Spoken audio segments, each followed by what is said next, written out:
वंदे मातरम विद्यार्थियों, स्वागत है आपका अपने YouTube channel NCERT smart network पर। विद्यार्थियों, थंबनेल देखकर आइडिया लगा रहे होंगे कि अपना टॉपिक कौन सा होगा आज। आज का जो अपना टॉपिक है, आव्यूह के व्युत्क्रम द्वारा रैखिक समीकरणों के निकाय का हल। निकाय माने सिस्टम। जो अपने पास में एक सिस्टम होगा जिसमें रैखिक समीकरण इकट्ठी रहेगी, जिसमें दो तीन रैखिक समीकरण इकट्ठी रहेगी, उनको अपने मैट्रिक्स के इनवर्स के द्वारा सोल्व करेंगे और एक्स वाई का मान निकालेंगे। अब अपने पास में जब मैं टेंथ की बात करूं, अगर पुराने जो आपने पढ़ रखा है उनको मैं रिकॉल करवाने का अगर मैं प्रयास करूं, तो टेंथ में आपके एक चैप्टर था, सही मैं उम्मीद करता हूं तीसरा चैप्टर, और उस चैप्टर का नाम था दो चर वाले रैखिक समीकरण युग्म। उसमें अपने पास में दो चर होते थे, रैखिक समीकरण होती थी और युग्म जोड़े में समीकरण आती थी, और उसको अपन सरल करते थे, एक्स वाई का मान निकालते थे। सेम प्रोसेस है, मेथड चेंज हुआ है बस। मेथड अगर मैं वहां की बात करूं, आपने वहां क्या क्या पढ़ा था, वहां की अगर मैं बात करूं तो अपने पास में चैप्टर का नाम था दो चर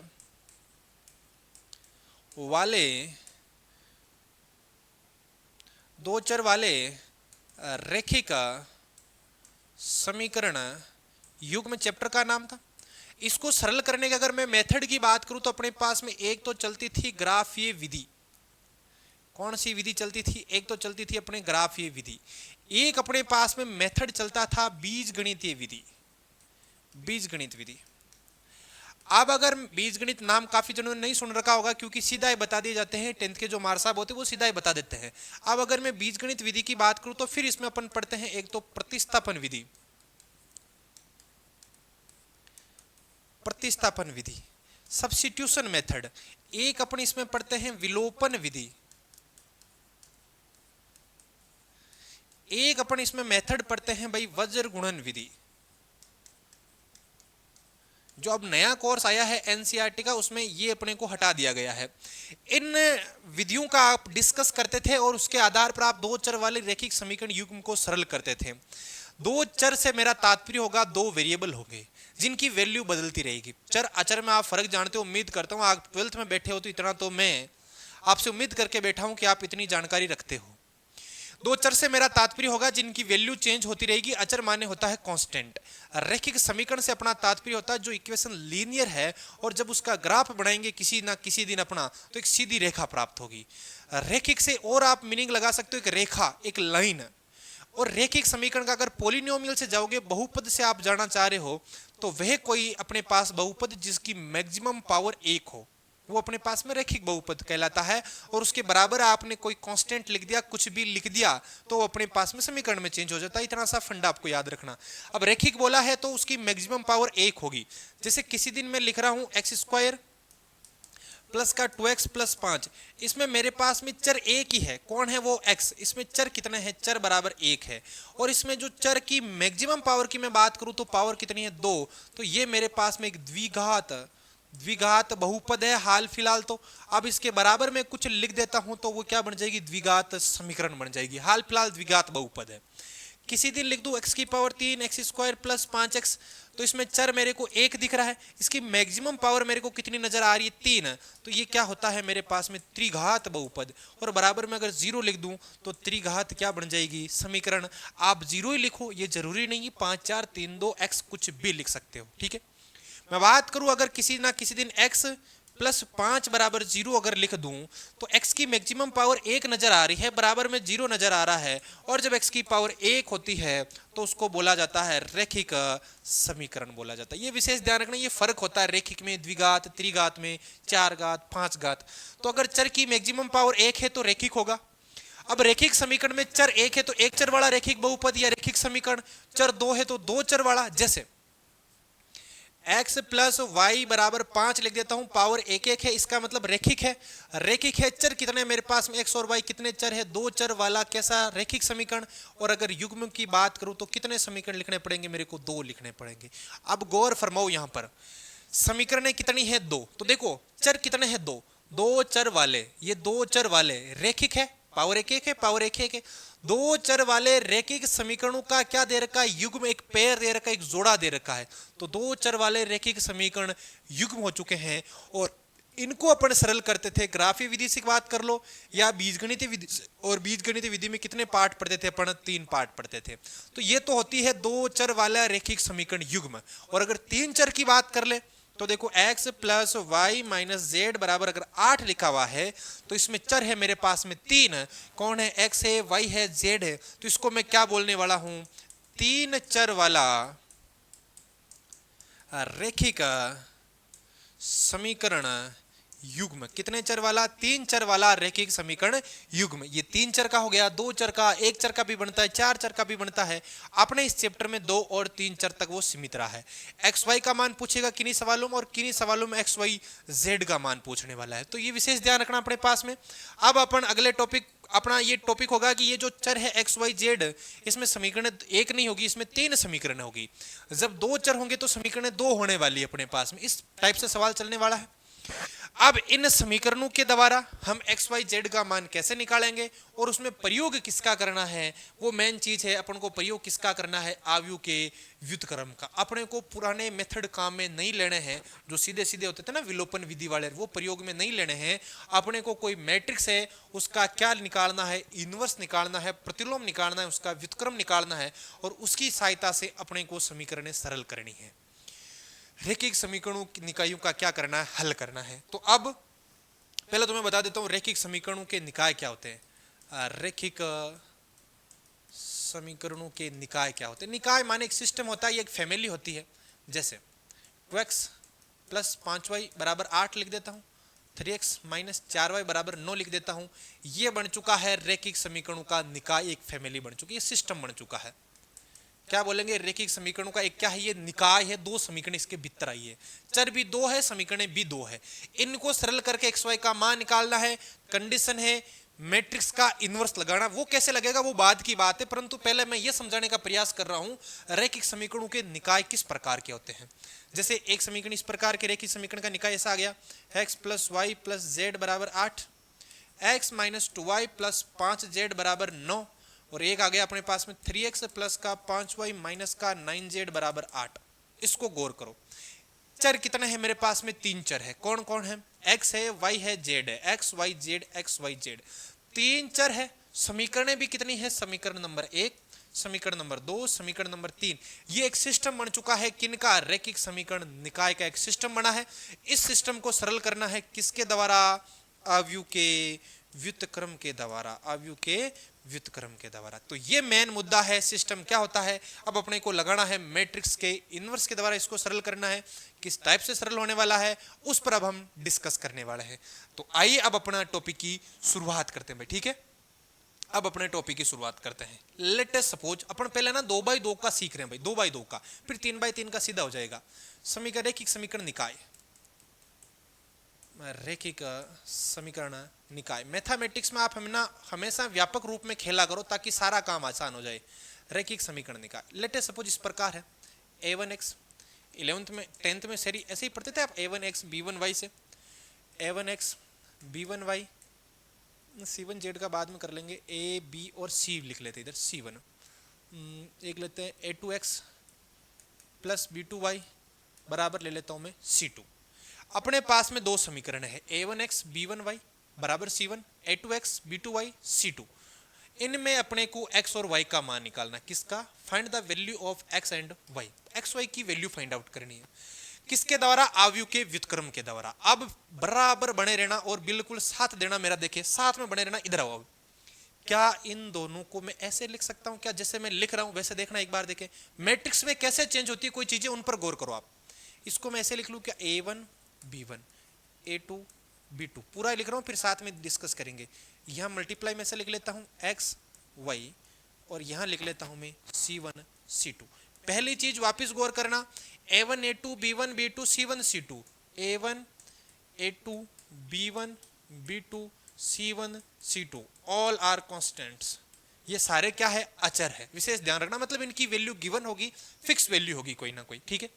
कोई ना कोई फिक्स वैल्यू है, कोई ना कोई फिक्स वैल्यू है। अब मैं काम कर लेता हूं, इसको मैं मान लेता हूं कैपिटल ए। किसको? इस वाली मैट्रिक्स को। इस वाली मैट्रिक्स को कैपिटल एक्स और इस वाली मैट्रिक्स को कैपिटल क्या मान लेता हूं? बी।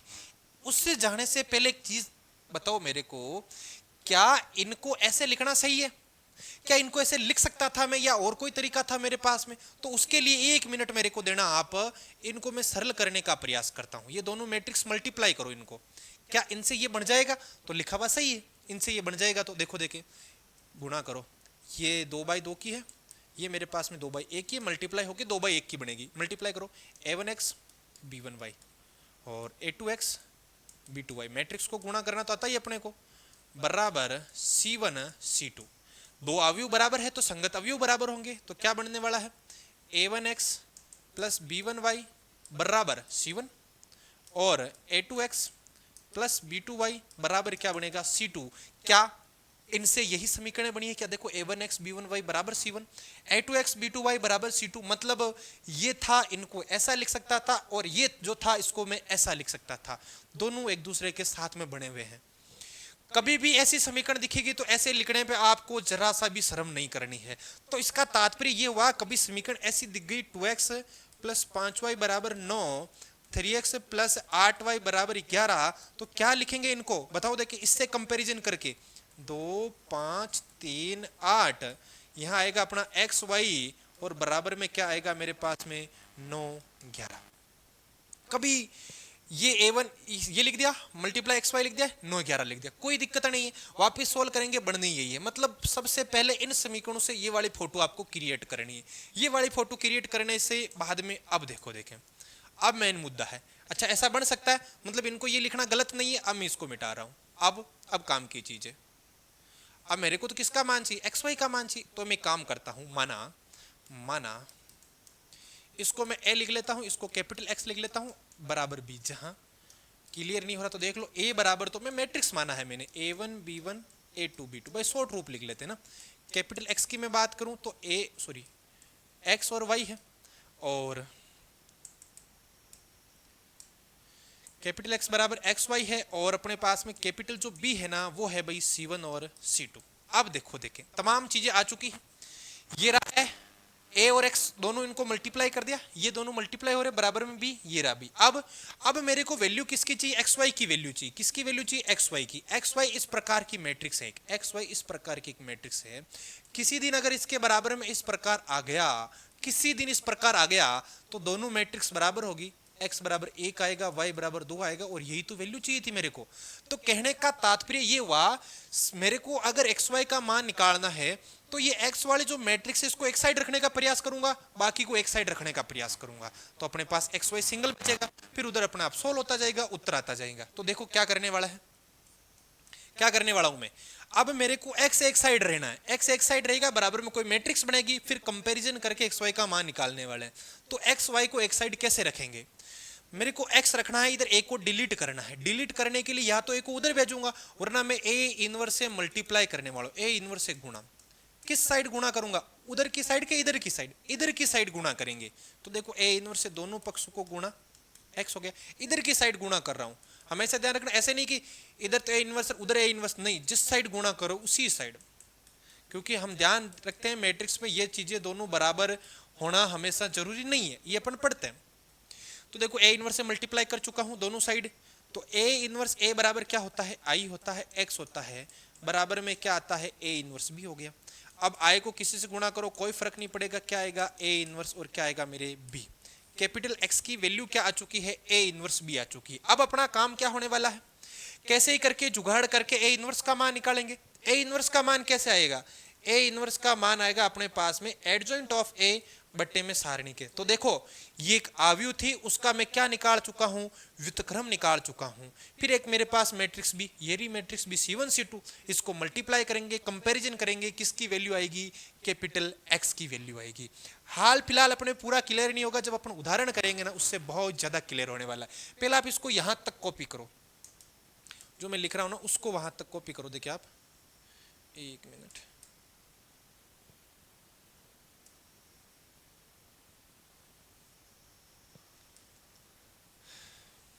इसको आप कॉपी करो। देखिए अपने को एक्स वाई की वैल्यू चाहिए, इसको कॉपी करो आप। देखिए सबसे पहले, उसके बाद में अपन 3/3 का भी डिस्कस कर लेंगे। सबसे पहले आप इसको कॉपी कर लो। देखिए एक बार किस प्रकार से एक्स वाई की वैल्यू फाइंड आउट कर सकते हैं ए इनवर्स निकाल के।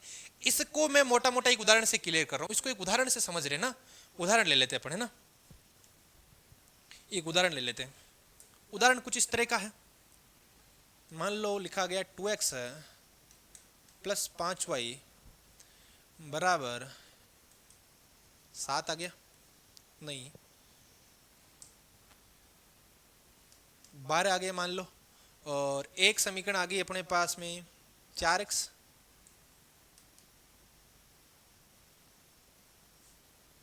एक माइनस का ले लेते ना, माइनस 8y बराबर आ गया अपने पास में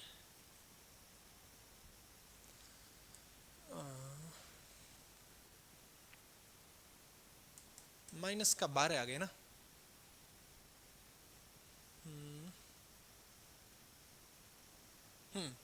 ये अपने पास में दो समीकरण है, 2x प्लस 5y बराबर 12, 4x माइनस 8y बराबर माइनस 12 आ चुका है। अब अपन इनको सोल्व करने वाले हैं, xy की वैल्यू निकालने वाले। सबसे पहला तरीका, इधर आओ वापिस। जब इस प्रकार समीकरण है तो इनको ऐसे लिखना है। तो इनको मैं क्या करने वाला हूं, इनको मैं क्या लिखने वाला हूं, देखो 2 5 4 माइनस 8, सिमिलरली वैसे ही लिख रहा हूं।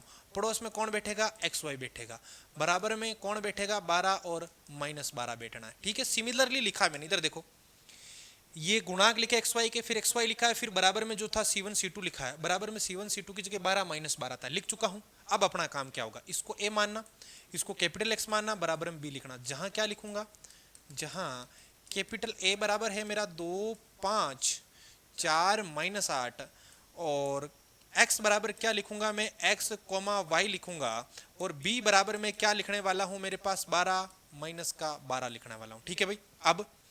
अब मैं क्या करूंगा, दोनों पक्षों को a इनवर्स से गुणा, क्योंकि मेरे को सिंगल कौन चाहिए, a इनवर्स सिंगल चाहिए। तो इधर i बनेगा, लिखने की कोई जरूरत नहीं। क्या बनेगा, कैपिटल X बराबर a इनवर्स b, समीकरण नंबर 1।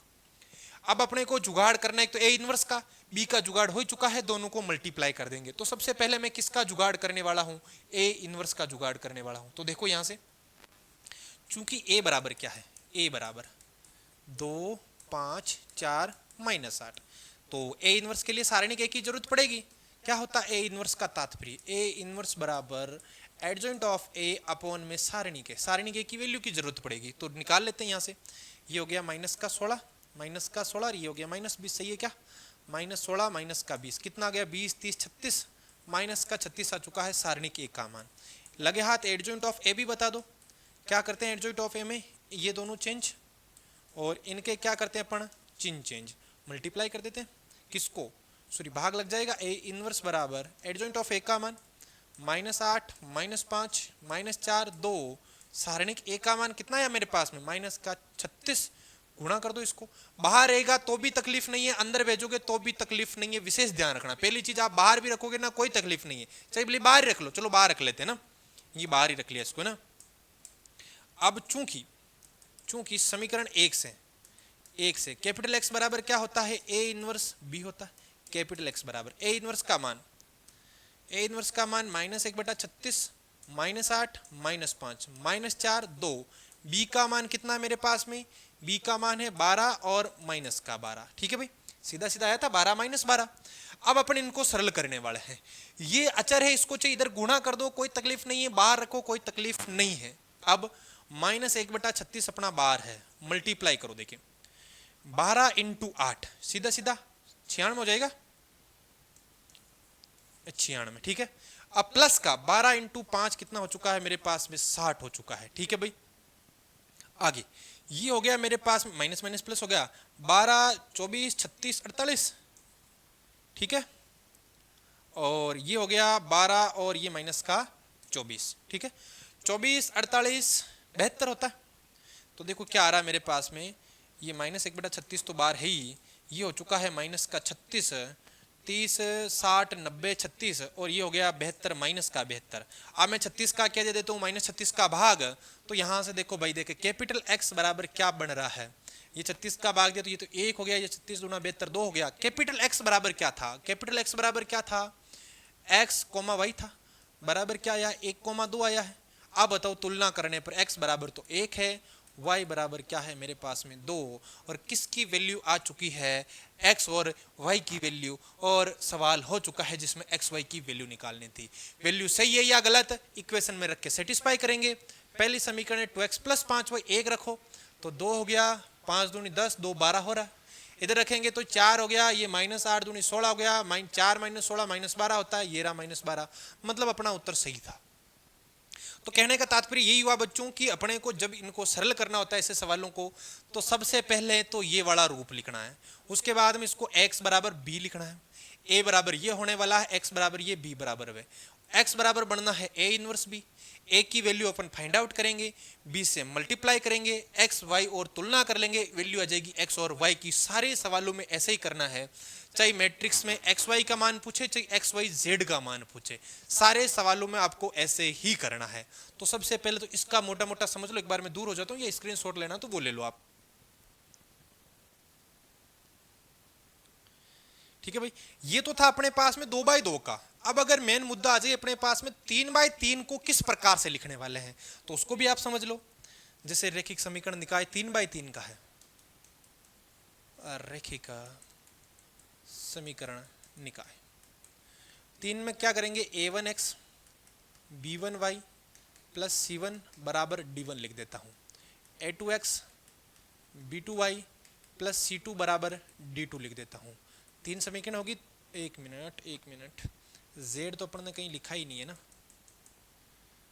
c1z c2z बराबर d2। 3 की बात कर लेते, a3x plus b3y plus c3z बराबर d3। समीकरण कितनी है आज के दिन मेरे पास में? 3 समीकरण है और चर भी मेरे पास में 3 है, वेरिएबल 3, इक्वेशन 3। इनको सरल करेंगे, एक्स वाई जेड का मान कैसे आएगा। पहला तरीका इनको लिखना क्या है, इनको इस प्रकार लिखना है, a1 a2 a3 b1 b2 b3 c1 c2 c3 गुणा में x y z बराबर d1 d2 d3। एक चीज विशेष ध्यान रखना, वेरी वेरी मोस्ट जो चीज है, वो कभी आपको मारने के लिए एक्स वाई को इधर उधर लिख सकता। कैसे? मान लो पहली समीकरण की मैं बात कर लूं, वो ऐसा लिख दे a1x माइनस का c1z प्लस b1y लिख दे और बराबर में d1 लिख दे, तो ये पहले वाली लाइन क्या बनने वाली उसको गौर करना। a1 तो आएगा, यहां पर हमेशा y का गुणांक आएगा, या हमेशा x का गुणांक, या हमेशा z का गुणांक। तो y का गुणांक क्या है आज के दिन? b1 है। ऐसे नहीं आप क्रम से चल लो, a1 माइनस c1 b1, नहीं चलना है। सबसे पहले x का गुणांक आएगा, उसके बाद में y का गुणांक आएगा, उसके बाद में z का गुणांक आएगा। तो x का गुणांक a1 हो गया, y का गुणांक b1 है और z का गुणांक आज के दिन कितना है? माइनस का c1 है। तो इसकी लाइन कैसे बनेगी? a1 b1 माइनस c1 बनेगी। तो वो आपको मारने के लिए इधर उधर चेंज कर सकता है। और यह किसी दिन ऐसा बन जाए, मान लो ये वाली जो तीसरी समीकरण वो कुछ इस तरह की हो जाए सीधी, भाई b3y प्लस c3, तीसरी समीकरण की बात कर रहा हूं, तीसरी समीकरण b3y प्लस c3z बराबर d3 आ जाए, तो क्या करोगे? तो क्या करना है, कहीं मेरे को a3 नहीं दिख रहा है, मतलब x का गुणांक कहीं नजर नहीं आ रहा, तो मैं उसको ऐसे लिख सकता हूं।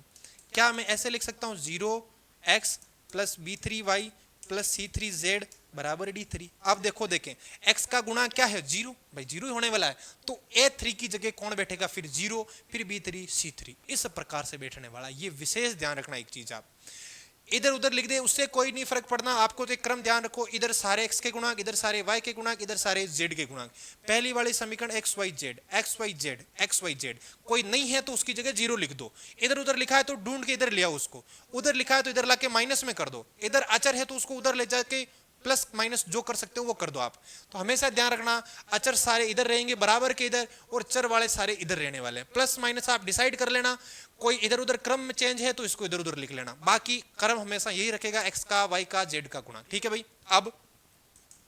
अब जो आगे का फंडा है अपना, उसमें क्या करने वाले हैं अपन इनको मानने वाले हैं। क्या मानने वाले हैं वो देखिए, तो इसको तो हम मान लेते हैं फिर कैपिटल ए, उसको कैपिटल एक्स, और इसको क्या मान लेते हैं? Capital B. जहां मल्टीप्लाई होके वापस वही बनेगी, एक बार के लिए वापस सोल्व करके देख लो, a1x b1y c1z बराबर d1 होगा। भाई a1x b1y c1z एक लाइन बनेगी, ये देखो कितने बाई कितने की, ये है 3/3 की। आगे वाले का क्रम है 3/1 का, मैट्रिक्स गुणा होके 3/1 की बननी है। 3/1 की क्या बनेगी? a1x b1y c1z, इस प्रकार मैट्रिक्स बनेगी। a2x b2y C2Z और यहाँ आएगा A3X B3Y और C3Z बराबर मेरे पास में क्या है D1 D2 और D3। ठीक है, इस प्रकार बनेगा। अब इसके बराबर आएगा D1, इसके बराबर D2, इसके बराबर D3। कंपैरिजन करना है, बस सिंपल सा काम है। तो जहां तो वापस वही तो बन गया समीकरण। तो जहां कैपिटल A बराबर क्या होगा A1 B1 C1 A2 B2 C2 A3 B3 C3 B बराबर कैपिटल X बराबर क्या होगा अपना कैपिटल X बराबर X Y Z और कैपिटल B बराबर D1 D2 D3। ठीक है, अब चार अचर आ जाए तो भी चर आ जाए तो भी आपको घबराना नहीं। अब यहां से दोनों पक्षों को किससे गुणा कर देता हूं A इनवर्स से। इस साइड गुणा कर रहा हूं तो इधर भी इस साइड गुणा, लेफ्ट साइड में गुणा कर रहा हूं। B हो गया, ये I बन चुका, कोई फर्क नहीं पड़ेगा। X बराबर क्या आएगा A इनवर्स क्या आना है मेरा B। अब X एक साइड आ चुका है, A इनवर्स ये रहा A, इसका A इनवर्स कैसे 2/2 का तो चलो हम एडजॉइंट सीधा निकाल लेते हैं। 3/3 के लिए A इनवर्स कैसे निकालेंगे, सबसे पहले सहखंड उनको उनकी जगह उसका ट्रांसपोज वो यहां जाएगा, फिर उसमें सारणिक का भाग A इनवर्स बनेगा, गुणा में क्या है मेरे पास में B। इन दोनों को अपन मल्टीप्लाई करने वाले हैं और अपने पास में क्या आना है एक मैट्रिक्स बनेगी। जो क्रम आ जाएगा 3/3 का, जो भी आ जाए वो क्रम आएगा 3/1 का। जो 3/1 का क्रम आएगा उसके बराबर कंपैरिजन कर लेंगे और किसकी वैल्यू आ जाएगी X Y और Z की वैल्यू आ जाएगी। तो कॉपी करो, देखिए इसको भी आप।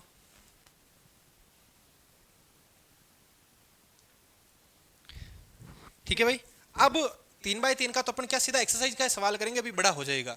अब मेन मुद्दा है अपना यहीं पर लिख ले क्या, चलो नया X बराबर क्या आ रहा है, क्योंकि कैपिटल X बराबर A इनवर्स भी आ रहा है अपना। ठीक है, तो इसको ऐसे लिख लूं क्या, A इनवर्स को क्या लिख सकता हूं एडजॉइंट ऑफ A बटा में सारणिक है, और यहां गुणा में क्या लिख सकता हूं मैं B लिख सकता हूं। कोई तकलीफ नहीं है यहां तक तो भाई।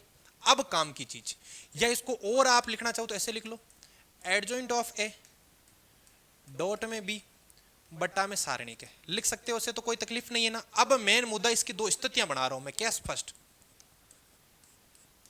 Case first. उससे पहले आप एक चीज ये जान लो, निकाय संगत कब होगा, निकाय असंगत कब होगा। संगत संगत निकाय,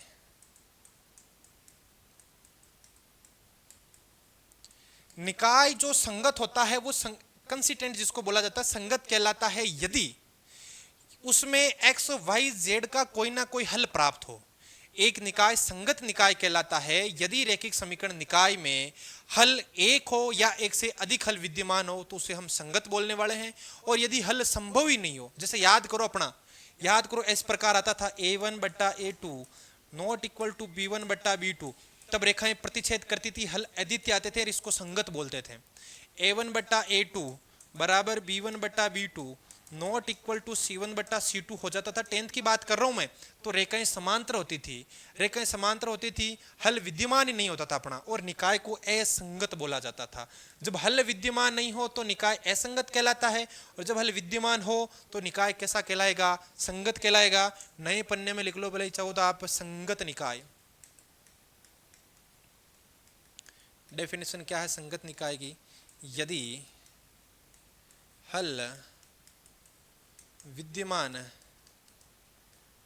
है एक या एक से अधिक, हल कितने ही हो सकते हैं, एक या एक से अधिक, माने इनफाइनाइट सॉल्यूशन हो गए तो भी तकलीफ नहीं है, एक से अधिक। यदि हल विद्यमान है तो निकाय जो सिस्टम होता है ना समीकरणों का संगत होता है,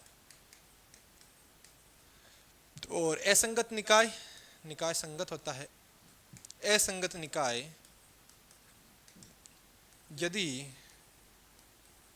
हल विद्यमान नहीं हो तो निकाय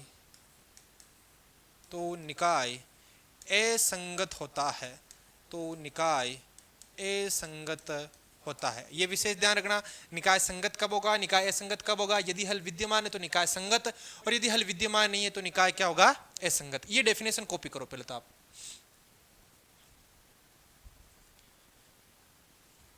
ठीक है भाई, अब अपन इधर वाले पन्ने पर आ रहे हैं वापस ना। हल विद्यमान है तो निकाय संगत, यदि हल विद्यमान नहीं हो तो निकाय असंगत। हल एक या एक से अधिक होते हैं ना, हल विद्यमान नहीं हो तो, हाँ ठीक से लिखिए अपने परिभाषा। अब यहां जाओ,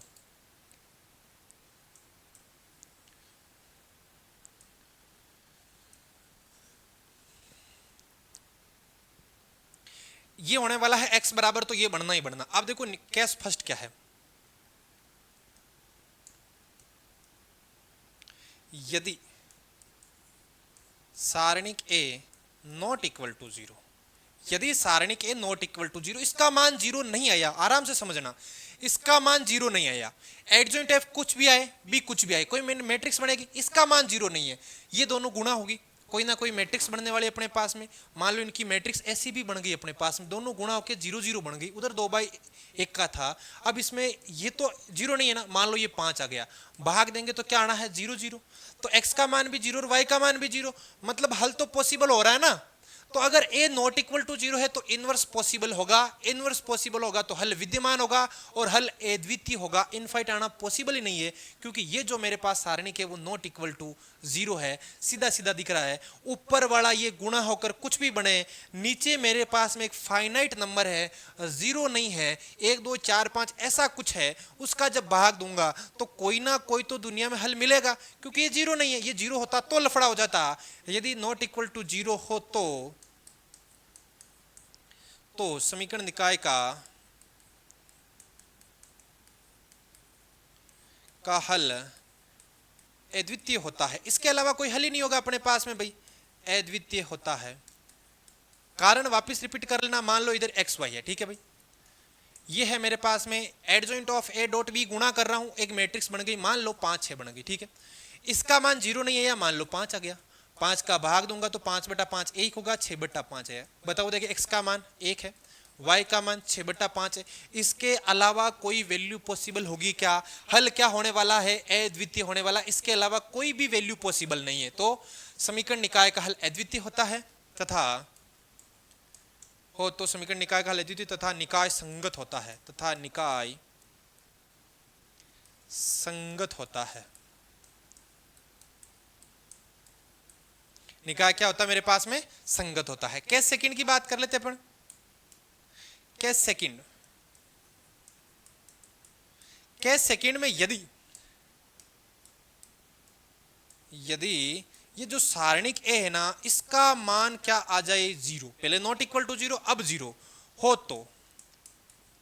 तो हम सबसे पहले अब लेना देना है इससे, ये 0 आ गया तो इससे लेना देना है, अब तो adjoint of A dot B ज्ञात करेंगे, adjoint of A dot B ज्ञात करेंगे। अब इसमें भी 2 केस हैं, फिर इसमें भी 2 केस हैं, वो 2 केस कौन कौन से देखो, यदि ये 0 आ जाए तो इसमें भी 2 केस हैं। सबसे पहले तो अपने को क्या ज्ञात करना है भाई, सबसे पहला बता चुका हूं, adjoint of A dot B ज्ञात करना है। अब पहली स्थिति,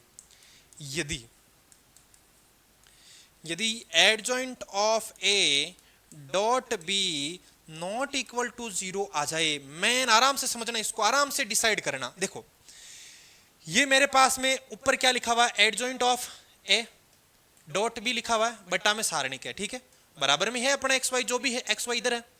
अब ये दोनों है ना, ये 0 के बराबर नहीं आ रहा, 0 से तात्पर्य होता है शून्य आव्यूह, क्योंकि ये मैट्रिक्स शून्य आव्यूह, ये शून्य आव्यूह नहीं आई, मान लो 5 और 6 आ गई, ठीक है।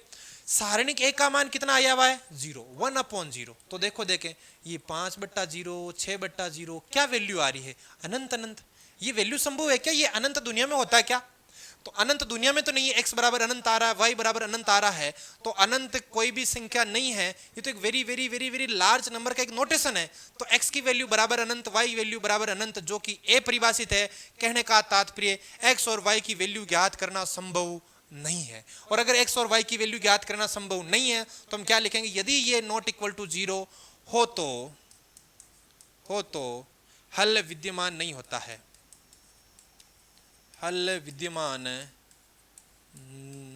नहीं होता है, तथा निकाय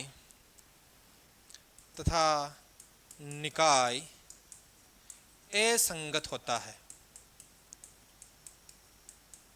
अब इसी में दूसरा केस, ये दूसरा वापिस, यदि adjoint of A dot B ये 0 आ जाए, भाई 2 ही केस होंगे, या तो 0 आएगा या 0 नहीं होगा, 0 से मैं वापस रिपीट कर रहा हूं, अपना तात्पर्य होगा शून्य आव्यूह से, बराबर 0 हो तो तो अब देखो देखे क्या होने वाला है, अगर ये जीरो आ गया तो ऊपर तो जीरो जीरो है ही, बट्टा में मेरे पास जीरो है, भाई जीरो आ चुका क्योंकि ये तो पहले ही बोल रहे हैं। अब जीरो बट्टा जीरो की अगर हम बात करें तो जीरो बट्टा जीरो से अपना क्या तात्पर्य होता है, ए निर्धार्य कोई नंबर हो सकता है, उसकी वैल्यू आ भी जाए, हो सकता है ना भी आए, आएगी तो अनंत वैल्यू संभव हो सकती है, या ऐसा हो सकता है कि एक भी ना आए।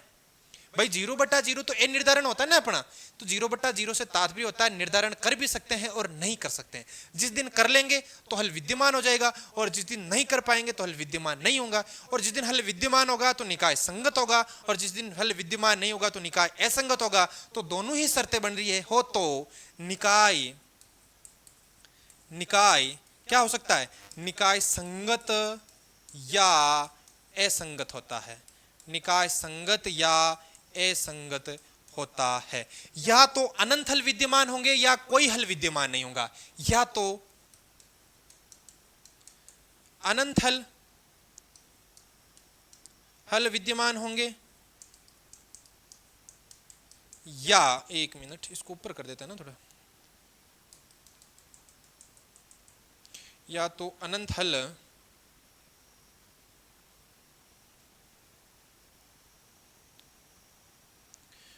हल विद्यमान होंगे या कोई हल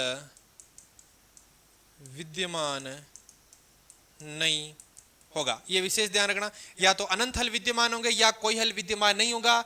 जिस दिन अनंत हल विद्यमान होंगे निकाय संगत होगा, और जिस दिन कोई हल विद्यमान नहीं होगा निकाय कैसा होगा, असंगत निकाय होने वाला है।